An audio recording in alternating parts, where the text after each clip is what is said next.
Ok, alhamdulillah wa salatu wa salam ala rasulillah. Mabada, assalamu alaikum wa rahmatullah wa barakatuh. Mbe malien chairman musulman bela jelo fo mali kono ani mali koka menu ka wuli ka jonu ka chesiri ko faso kura ka so ti soro malien kura ko menu ya don ka fo jamana ti jo ni ne kele nga here ni ni fo nga jama de ka here ni be ga here be jama ga here de kono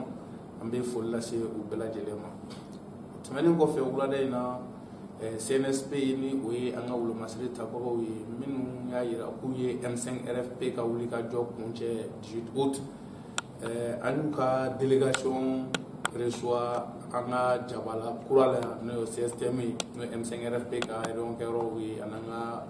rencontre kero belajeli akunla ina vice président fait ka be fait ka kuma nyuwa teme ani M5 RFP ni nyonche kako onye M5 RFP kunye gafe lo bla kata di uma hakina minumbe ana fela minumbe ana ani vice président ga rencontre ko fait ministre de la défense la kaira ka fo mali kura mi namba no fe chedo asega wala ni jorote me joro mi mbato hakina sega sabati kumadola omne dibi gele ambulo ambe fe jamana 30 chamaje fanga nga baraba minunke kadamine sécurité ko la ka damine jamana kono réforme nu kan ka ke réforme be talike hali kala fili glanchuko la réforme be talike jamana kura min namba no fe o se ka sabati chugo mina kata se yurugu keleli mina buludale na kan ka buluda on bula kan ka buluda chugo mi parce que jamana mago be fen folo mina bi o de lakana o ma sabati jamana fanshi fe o milliard bakele ni komi ni o taraka di fanga kore nga bara konnana ka foko ga ngawlo masiri tabaw labbe ni goyi o tarasira men fe munga nga ke pour ko da keneka entre autres ani jamana ere abseka ere soro chugodi parce que an dalen wala ka fo ni chamaje fangay ni nganye an nga ngawlo be odila donc ola mamina nuna na anye ni poembanu kan ba jigia ka fo amina do fo nule ka wulada na ni vice président rek nali mais alhamdulillah vice président masekana colonel wage a ministre de l'administration territoriale et délégation moto unana vice président tokola ya ira ka fo de gunda asura masekana unana kana badeya tamala kana bo anye M5 jawala la comme beba kalama ni ya chien folé depuis le 18 août kera jakulu CNSP pour senta ka M5 segere donc ola en fait na ni badina tamadu amé dominer ko bi mali bilama transition autorité au sigira kalo saba presque en temena oroka ambe ro mina bi ni kula ni ko kan teme jamana den doni autorité transition mo che wal me CNSP ni jamana den fango che o kan ke bara boluda di bara mi ba to amé digo mi mono jamana kono bi am se ka boala donc wula dayna anga la je famba kera ni kuma ile kan nga o benata M5 RFP ani ufo ko nalina ka kla ka yirula ka fo on be mali ko de la jamana mi se ka yira soro chugo mi ngani ami mbana no jelen ka ta o sirafe ka ano yira ula hanu ko nana badia folila ka yira ula ka fo jamana kono olu kan ga wale bawde ke bi meme jamana don bela jelina boli ka tugo ko o bi soro ni bara tabulo yuru ke la no do fo na jamana ire bolo bla gafe ba do la minu ni o be anga jamana corona chamanche a kele bani sira ko fo na fo mako accord d'Alger o min flo ya on ya ye bi pour ko ka se ka place nga il faut que mun se ka ke mali bilama mun se ka ke fendama do be o tise ka négocier tuwa shida jamana ga kele ya jamana ka ke pays like a forme républicain ani jamana ka réconciliation et jamana den ben monche donc entre tout nous y M5 ka jorna ko bawe bi ko sebe akadi awni u kan dunu ta bala